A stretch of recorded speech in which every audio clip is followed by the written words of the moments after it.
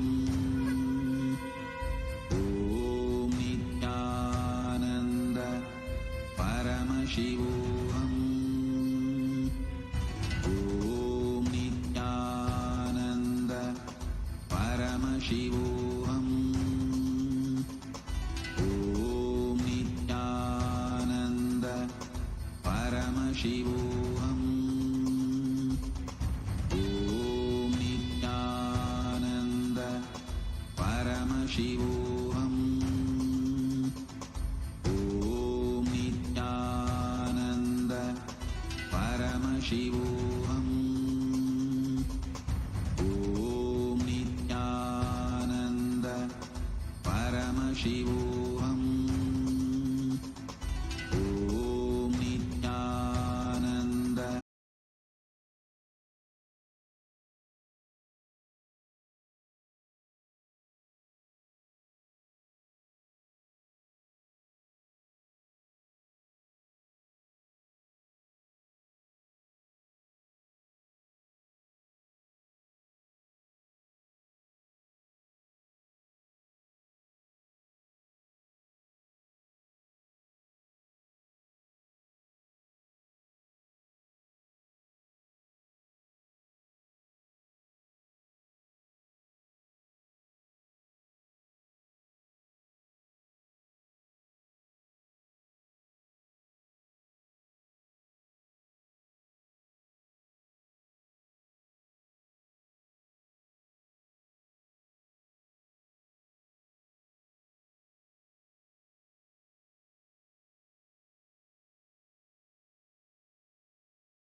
Namami.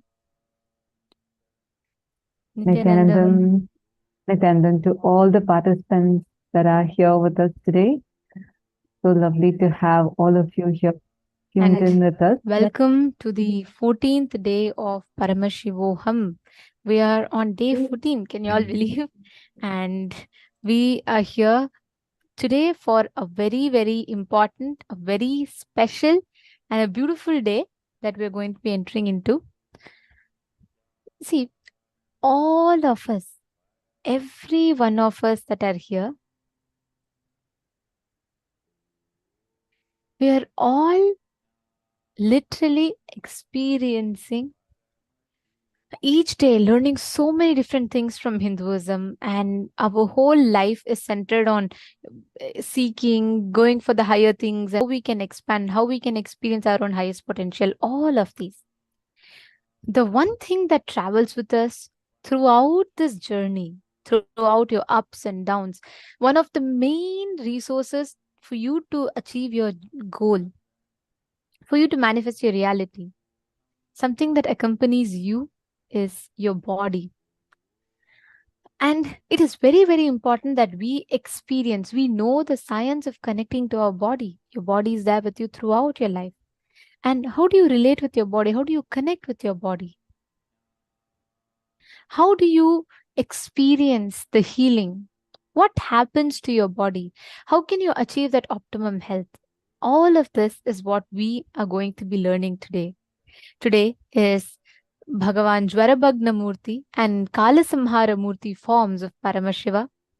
So let's all get ready to experience this.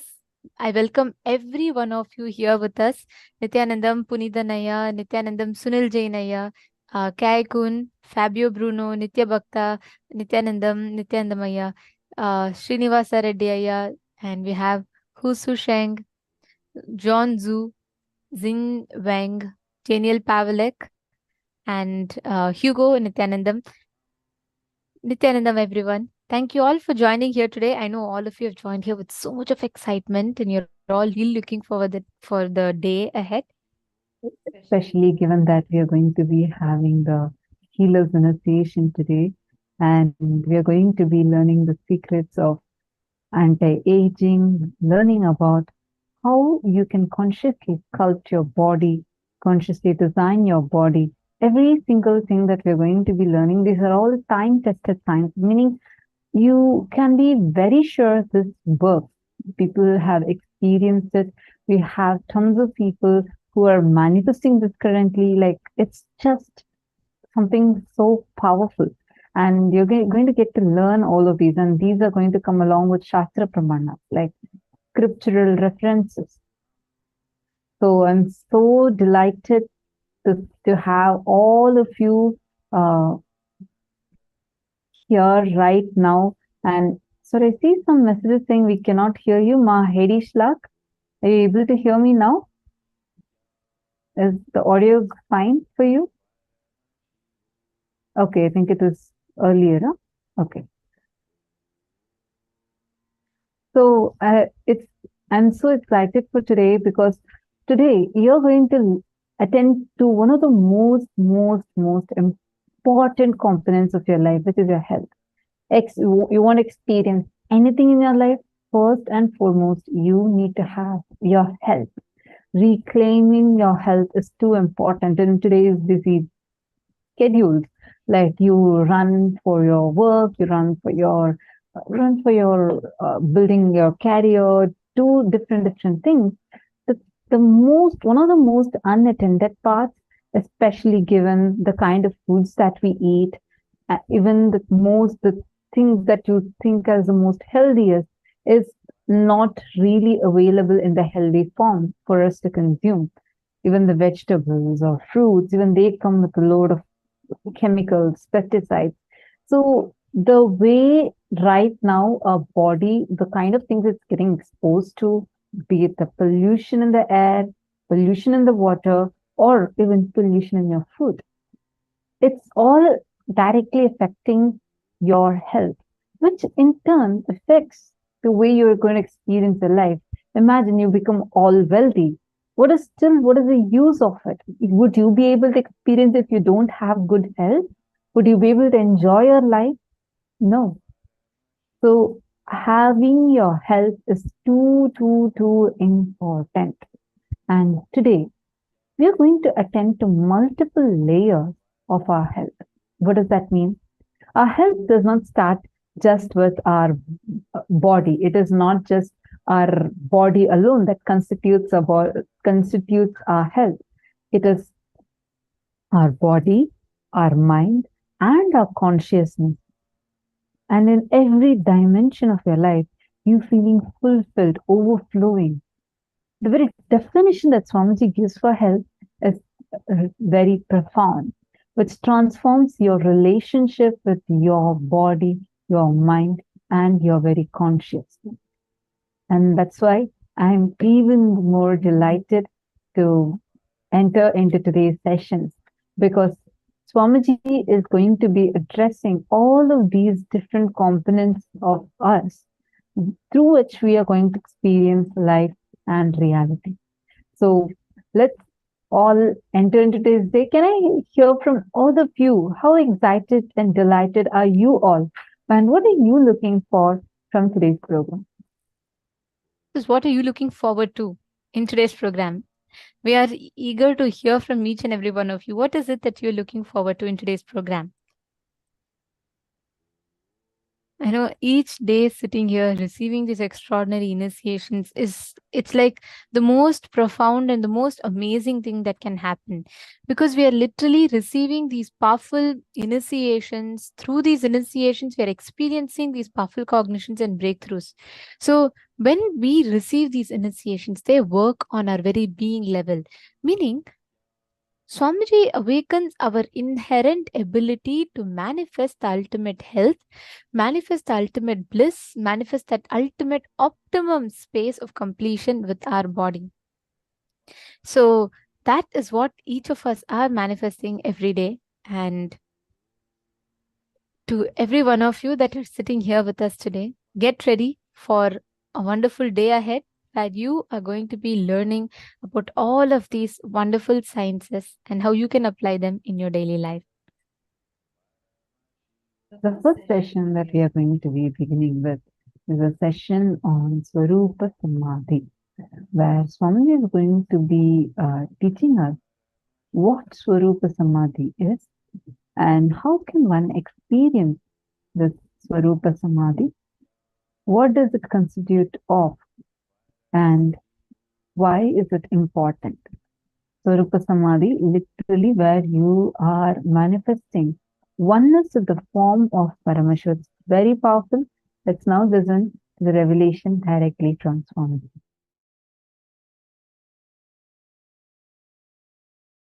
Thought is nothing but your inability to cope up with reality. The definition of a thought as per Paramashiva, inability to cope up with the reality. Whenever you are complete with the reality, you just function without something called thought. If you know you are thinking, there will be an incompletion and itching, irritation. If you are acting out of completion, there will not be any thoughts. There will be signals, there will be instructions, there will be orders from your consciousness to you. But there will not be thoughts. Understand?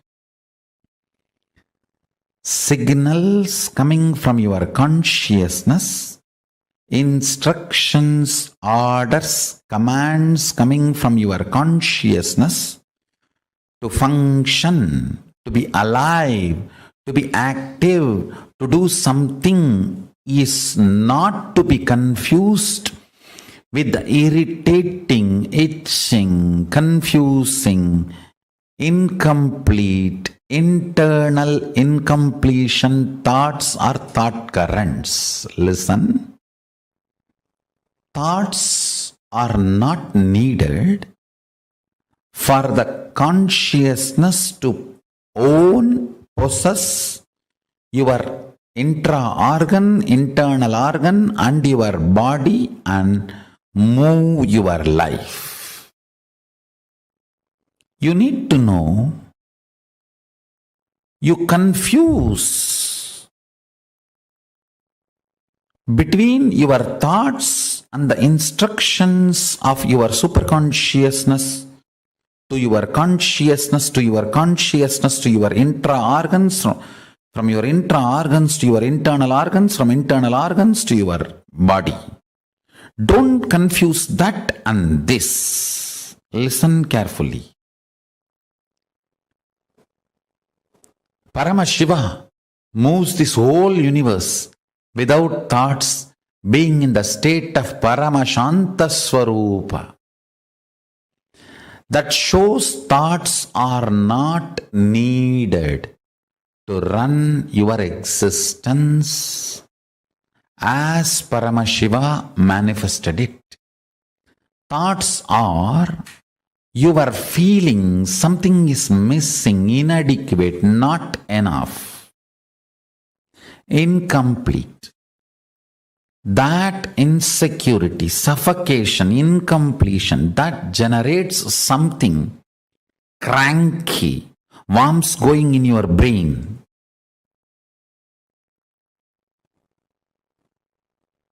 Parasites running in your intestine. That crankiness, the thoughts and thought currents generated by that crankiness is not needed to run your life. This is the most powerful, important cognition you need to cognize. Understand, Hinduism fundamentally does not believe in belief system or faith system. It very clearly explains the methodology of powerful cognition-based functioning system. I am not going to tell you, believe, you don't need thoughts to run your life. No. I am going to say, Shravana, listen, Manana, internalize, Nididhyasana, start living this powerful cognition. So the powerful cognition I am giving you now, Paramashiva, running the whole universe, much, much, much more than what we are running in our life. He is running it from the space of Paramashanta Swarupa, without any thought currents, out of pure intelligence. When he can run, you can run. Decide, you will be in the space and state of Paramashiva, Paramashanta Swarupa, and live your life. You will see thoughts and thought currents become redundant. They just fall off from you. Like a old skin getting peeled off and falling. The old hair falling.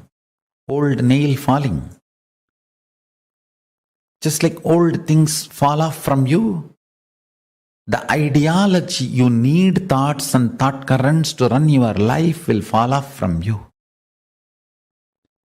Meditate on this powerful cognition. Internalize it. Internalize it. Manifest it. Do Shravana Manana Nididhyasana of Paramashanta Swarupa. Paramashiva, who is so big, he does not need thoughts even to run this whole universe. Even to run this whole universe, he does not need thoughts. Why do you need thoughts to run your life? Too small. Decide to be in his space by listening, internalizing and manifesting this powerful cognition in your inner space. Live and experience thoughtless space. There is a space below your heart center, above the navel center, Anandagandha chakra, where all the 21 chakras above 7, middle 7, below 7, all the 21 chakras merge in. In that Anandagandha space, remember you are Paramashiva. What you feel as Paramashiva, what you feel as I and Paramashiva is one and the same. With that decision to cognize Paramashivoham, Paramashanta Swarupa, Paramashivoham, he will manifest more and make you cognize you don't need thoughts and thought currents to run your life. Without thoughts and thought currents, just by directly manifesting his intuition and Paramashanta Swarupa, you become more and more efficient, more and more energetic, more and more alive, more and more spiritual, more and more strong, more and more enlightened. Your breathing and his breathing is one and the same. Please understand, this is the real good news he wants to tell you. If you are breathing, he is breathing inside you. Your breathing touches his breathing and comes back. Every time when you are inhaling, goes in and turns to come out, it touches his breathing and then comes out. So where your inhaling breath takes a turn as exhaling breath, that is where he is residing, he is available to you. His breathing and your breathing connects, only then takes a turn. That space is Paramashanta Swarupa.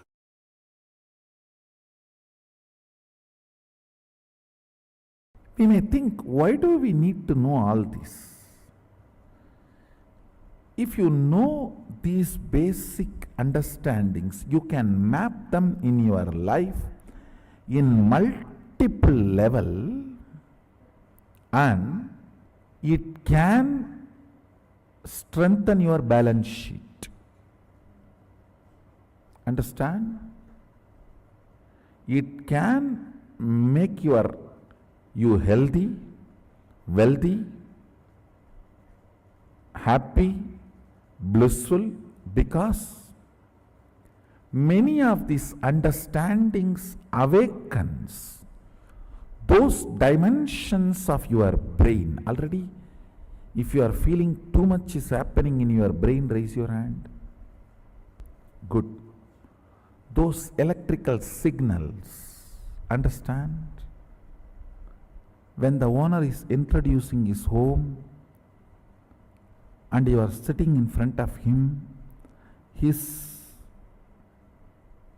neurons, brain neuron activity mirrors in your brain.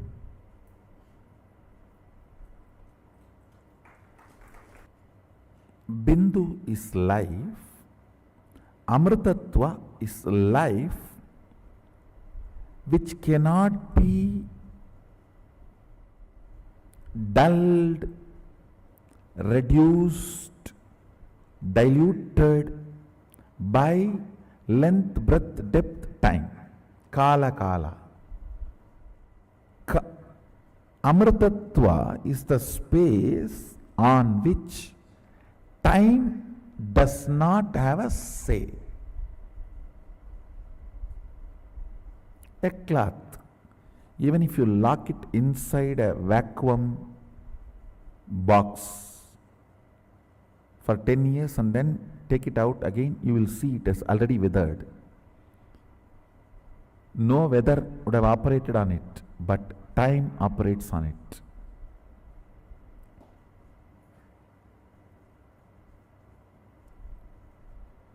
If you do not allow the time to operate on you, you don't die. If you don't remember you are aging, you will not be aging. That's the truth. A remembrance of aging ages you. the number of time you remember you are aging makes the aging effects on your system. Sadashiva gives an instruction in Agama. Remember, Sadashiva is ever 16, and remember you are he.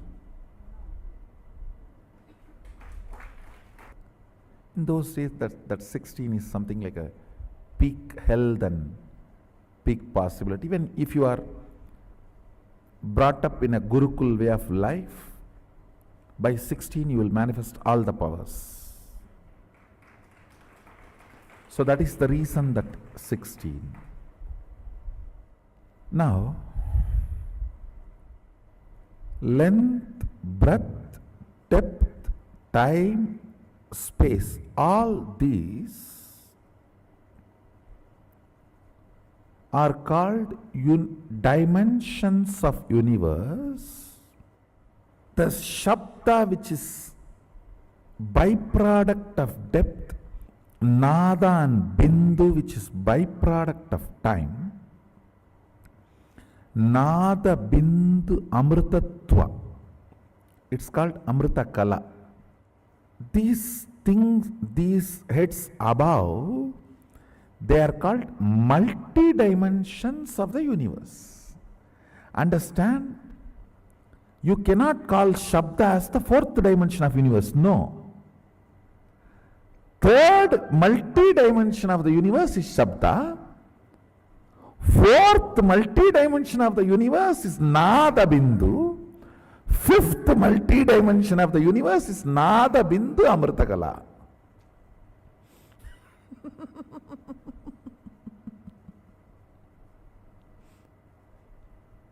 How many of you are understanding the statement? First dimension is first dimension. Second dimension is second dimension. Third dimension is not third dimension. Third multi-dimension. Because with the third, the new dimension of Shabda is introduced.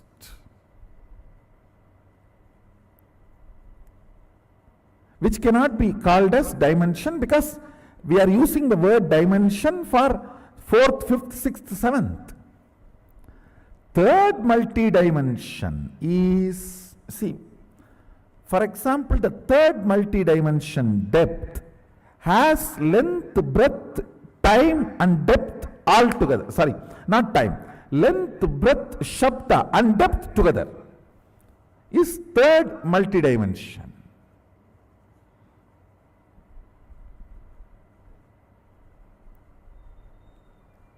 You should know why our masters describe gods with multiple heads.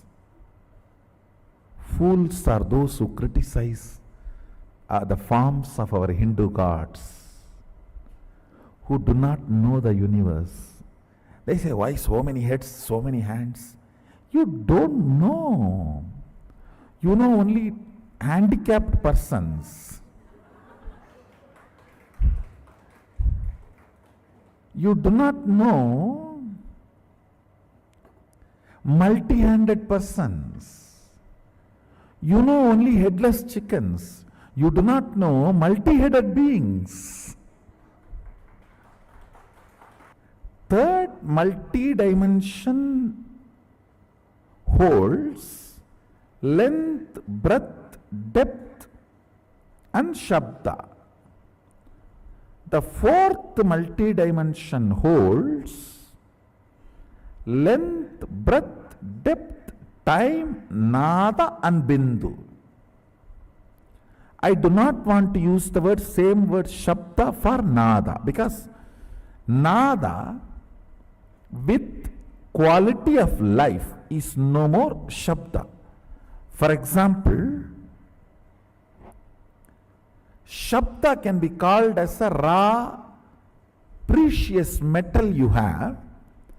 Nada is like you sold that metal and have a currency, cash in your hand, which is more active and useful and available for you. Shabda is raw, Nada is refined. And when it comes to the next space multidimension, there, that Nada also, I don't want to call as Nada, Nada Kala. It is no more just Nada, it's Nada Kala. It is not only the cash you have, it is become an object or a product what you want to have directly. It's like a 3D printer.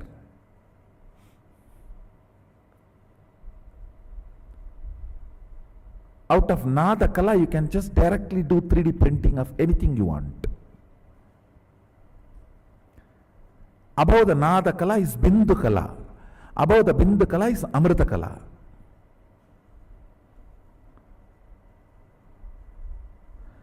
The qualities, units, understandings about this multi-dimensional universe as two important use. One, please understand, all of you are now going to meditate. What meditate? Going to remember your original Svabhava Swarupa of Mahasadashiva. I am not just introducing me, I am introducing you to you.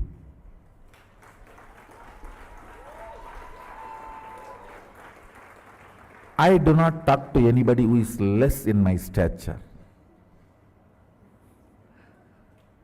Understand? This science is called Rajavidya, means a king does not talk to somebody who is less than his stature. This Vidya cannot be taught to somebody who is less than my stature. If I am teaching you, understand, you are same of me. The moment you decide to learn, you are same of me. I have a Shastra Pramana where Mahadeva Mahasadashiva says, eternal age of 16 years. That's a beautiful word he is telling.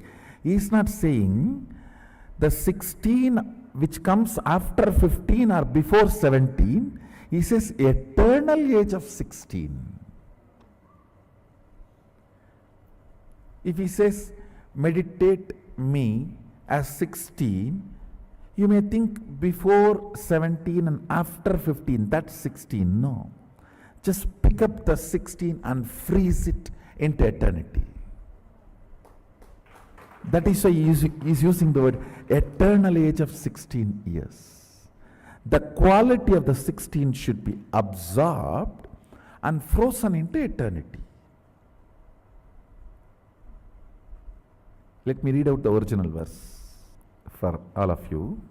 Panchasyam dasadur tandam spatigabam trilochanam shantam chandrakala chutam sarpasannada sajjatam mantrasimhasanasinam swedapatmo paristitam kundalaihi karanai haraihi katistutro darabantanaihi keyuraihi kataikaischaiva channa virais samyutam shodasap yutam kantam suprasannam smitananam sulam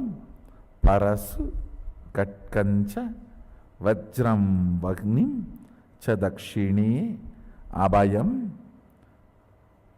pasamanyancha kantam nagan kusautata Vamahasta katam dhyayet anyatacha nigatyate prasalpaya katvanka shakti stulastu savyata vame damaru sarpaksha malendivara purakaihi. Eternal 16 means the 16 which comes before 15, before 17, after 15 has its innate quality of becoming 17. He does not want the 16 which will become 17. He says the 16 should be picked up and made it into eternal.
Nithyananda.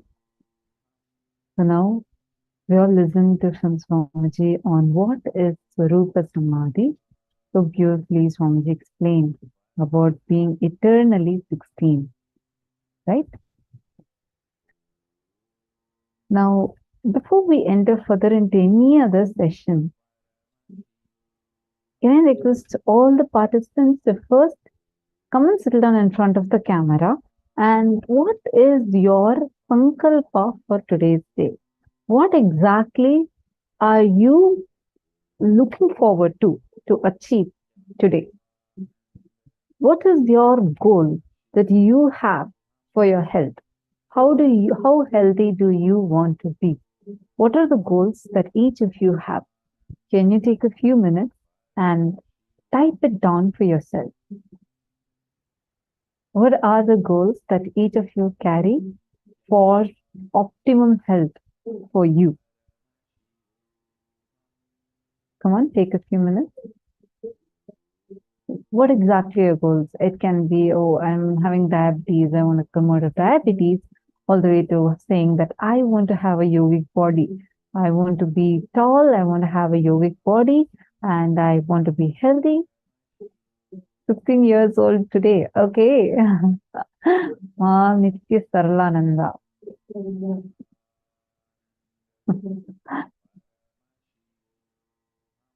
Yes, you're waiting for me, Nithyananda. Come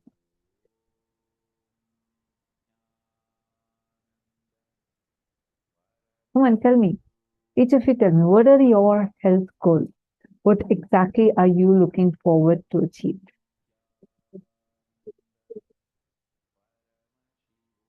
Forever 38. What's this? Venusian. Why do you want to be forever 38? You can actually anti-age and become 16. You should be forever 16. That is radiating, like Swamiji said, right? 16, not the 16 which innately has the quality of becoming 17, but the 16 which forever would radiate all the qualities of being 16. So you should have that. Okay, free from chronic pain and strong yogic body. Forever 16 years old. Okay. See, when we say the word 16, what are the qualities that you think should come along with it?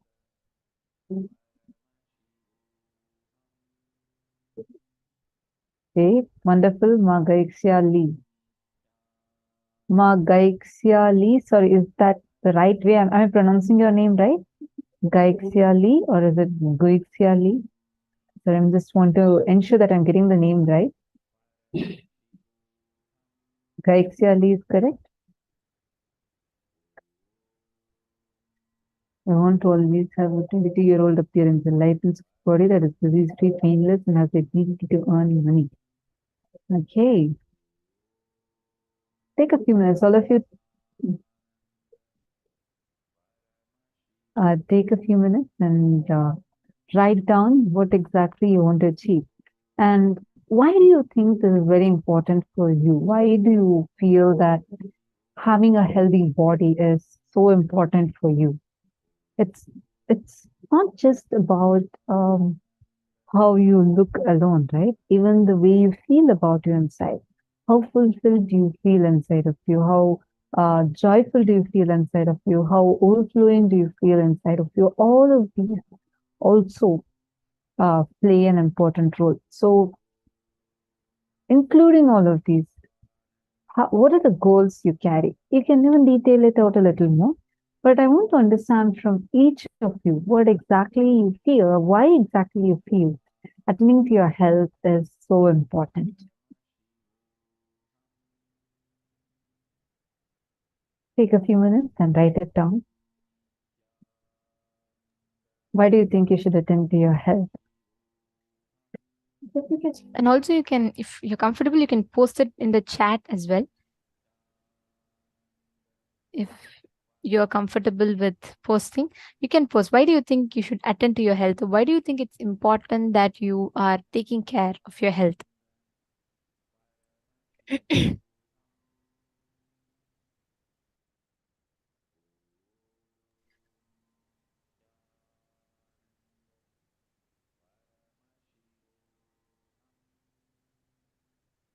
See, you all should know something. When, especially in today's darshan, right, when we are going to be having the initiation to heal, all of our body has like an innate potential to heal ourselves. Each of our bodies have the ability to heal, transform ourselves.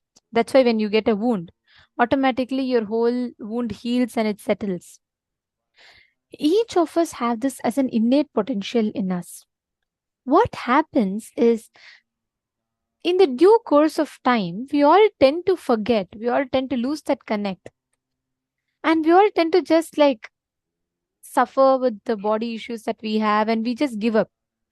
That is why Swamiji, when Swamiji heals us, right, he awakens us to our own highest potential of being able to heal our body, the innate ability of our body to heal itself. And that is why this initiation today is going to be healing you from all the problems, because Swamiji literally awakens your ability to heal yourself.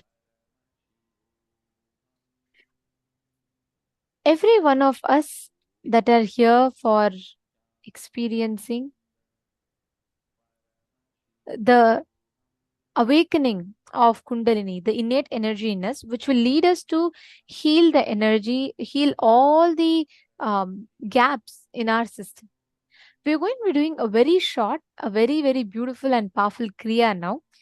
And I request every one of you to get ready. Let's start our day with a very powerful Kriya. The first step, each of you are going to sit straight. You're going to inhale through the left nostril, exhale through the right, then inhale through the right nostril and exhale through the left. It's a simple Anuloma Viloma.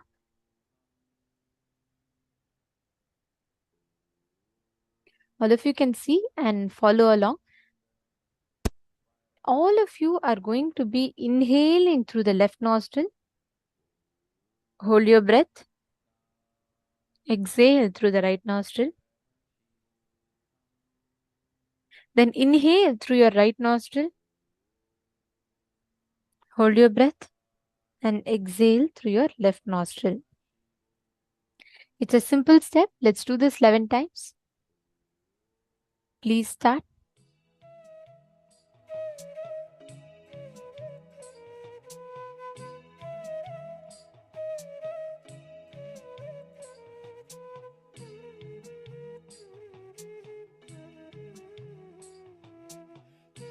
You all can take a few minutes and start the Kriya.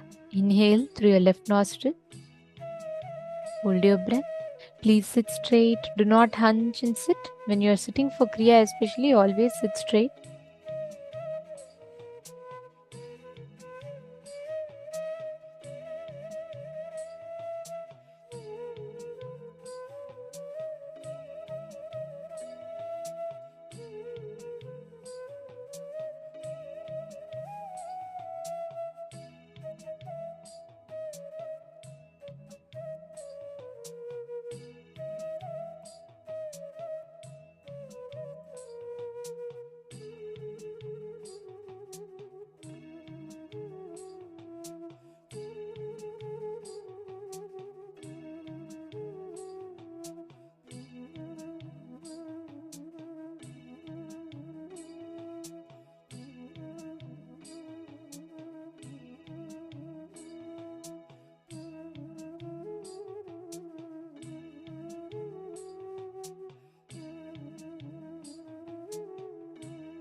we're going to be entering into the second step of the process. The second step of the process is Bhastrika. Means you pull your lower abdomen in and up and you will exhale. So you're going to be forcefully breathing out. You will be exhaling forcefully. Do this 21 times. Just all you need to focus. You can put your hands on your stomach and breathe in. Inhale and you're going to exhale. So automatically just focus on exhaling, nothing else. Automatically the rest of the process will follow.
Now, in the next step, inhale as slowly as possible. Hold the lungs full for as long as possible and exhale as slowly as possible. Hold the lungs empty for as long as possible. This is one cycle. We request you to do this one cycle for 21 times.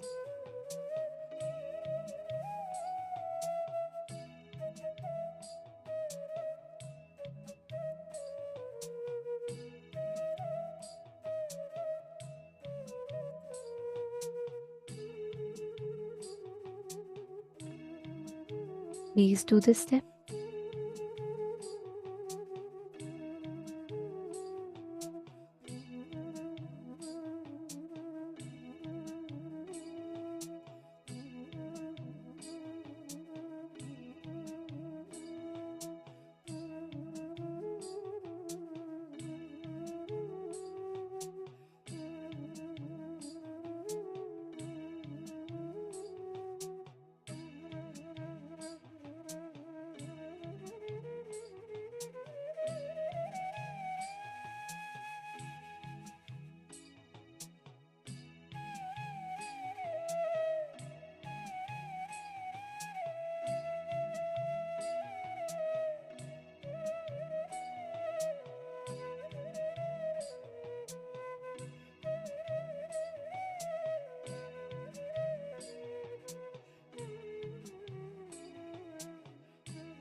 Now, you need to lock your hands and the senses, thumbs on ears, index and middle finger on the eyes, ring finger on the nostrils, little finger on the lips.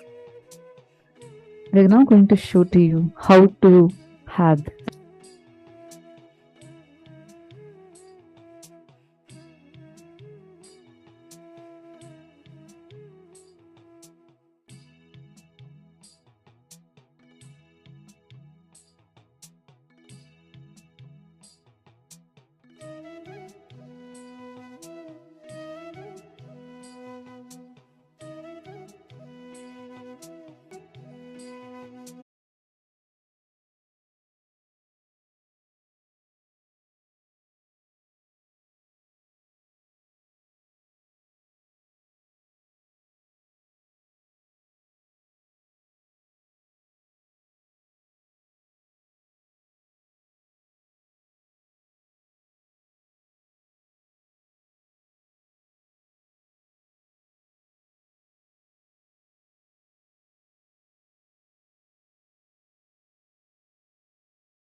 completely.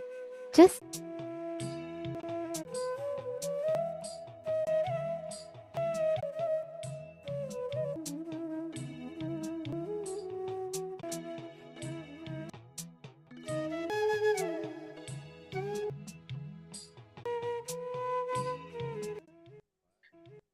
please relax.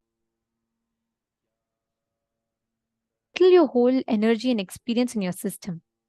This is a on your very inner space, completely healing you. Okay, now we're all going to be entering into the power of body scanning.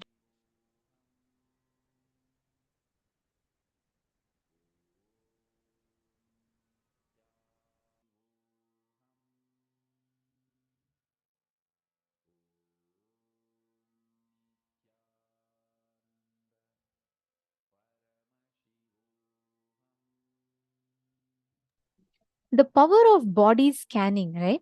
See, when all of us are able to, when we all connect, when we all manifest the powers of third eye, one of the main things, the first key things of manifesting this power of third eye is you being able to scan your own body. Like how all of you have your eyes open, you all can see the world around you, correct?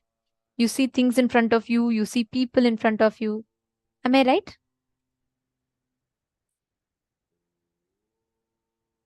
Now, with this power, with your eyes closed, you can see the exact same thing that you can see with your eyes opened. Third eye is not just seeing what you can see with your eyes open, with your eyes closed. It is penetrating even beyond than what you can see with your eyes open, with your eyes closed. That is why you can manifest this power is precisely what you will be able to scan 3D live, means you will be able to exactly see if there's a stone, if there is a if there's some body issue, there's some problem with your stomach, if there's some problem with your heart, you will be able to see exactly the same thing with your eyes closed in precise details, without any CT scan, without any x-rays, without any of this. Getting it? That is the power that all of us are going to be manifesting today. That is the power of body scanning. Actually, you all should know there are tons of researches, tons of things that has established how precisely our ancestors were aware of this science. I'll show you all one example. This pictures that you're all seeing here is the photos from the Tiruperandurai temple in Tamil Nadu. You all can see thousands of years before any kind of CT scan, any kind of X-ray or any modern equipments being available, this temple dates back to at least 500 or at least 6 centuries ago. Understand, this temple precisely describes the process of how a child is born, the formation of fetus, how the fetus evolves into a baby, and how the baby is born, how the sperm enters into the egg. The whole process precisely is carved on the walls of this temple. They didn't have any kind of modern equipments. They didn't have some machines to scan. They didn't have any of this. How did they do it? They had the power of third eye. They could see precisely what is happening in another being. They could precisely see what is happening, and they were able to scan the details. They were able to tell all the details clearly to us. You all can see here in the picture.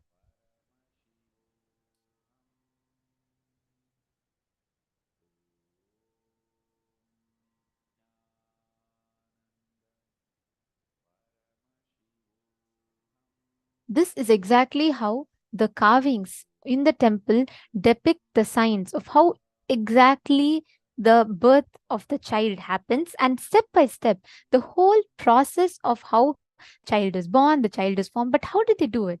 They did not have any of these modern equipments that are available.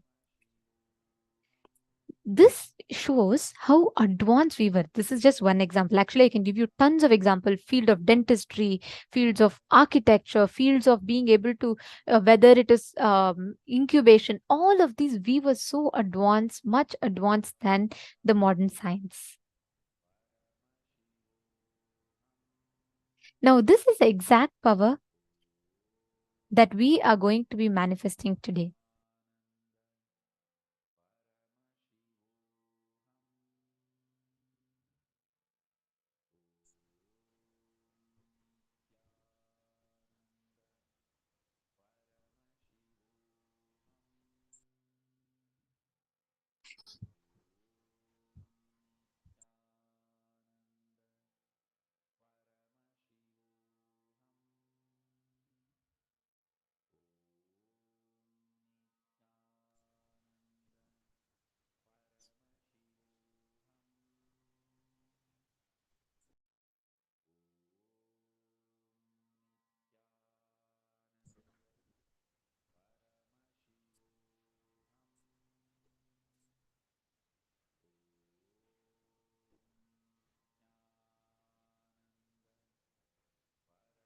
Let's start understanding more details of this power as we are seeing how this power was manifested in the ancient Hinduism. We'll see the Shastra Pramana, where Paramashiva himself has revealed about this science of body scanning.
Now, we request all the participants, every one of you, take a few minutes. We're all going to be understanding the exact science of body scanning. Okay. So, what we're going to be doing, we are going to be able to scan another person, identify what exactly is the problem in another person's body. Okay. So, I apologize for the technical glitch. Looks like some of you lost the audio in between. So, we are going to be repeating the points for all of you. See, please understand, this exact power is you being able to scan, identify what is the problem in another person's body. Okay. There's a very clear Shastra Pramana where Paramashiva gives his exact technique. He tells, Swadehe jagato vapir sukshma sukshma tarani cha tattvani yani nilayam dhyadvante vyajyate para. In this verse, Paramashiva actually describes clearly how by you cognizing yourself as consciousness, which is not bound to any form, you will be able to see the subtlest details of everything, the nuances of everything, and established in that Paramashivatva, you will be able to see, identify, and analyze all of that. Anything in front of you to the very root of it. Now, let's do a very quick power manifestation.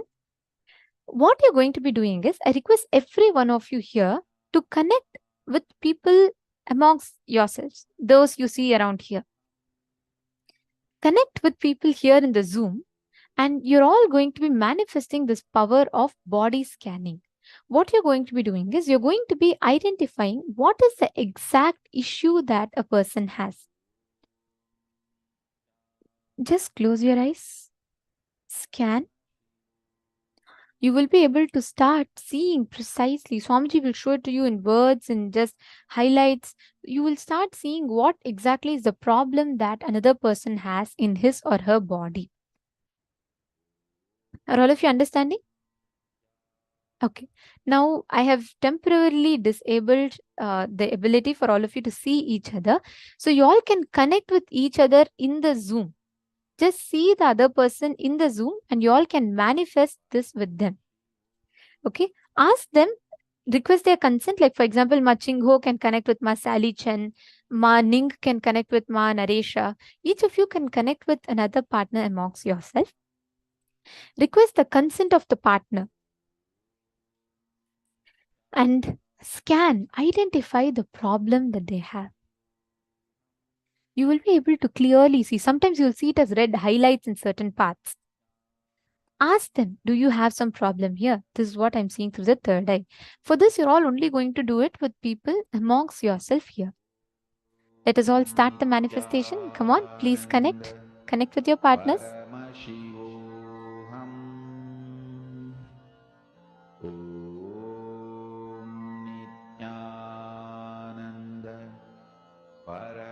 Even in the male bodies room, you all will be able to see each other. Now just connect. Chant the Mahavakya. Nithyananda Paramashivoham Om Nithyananda Paramashivoham Om Nithyananda Paramashivoham Om Nithyananda Paramashivoham Om Nithyananda Paramashivoham Om Nithyananda Paramashivoham Om Nithyananda Paramashivoham Om Nithyananda Paramashivoham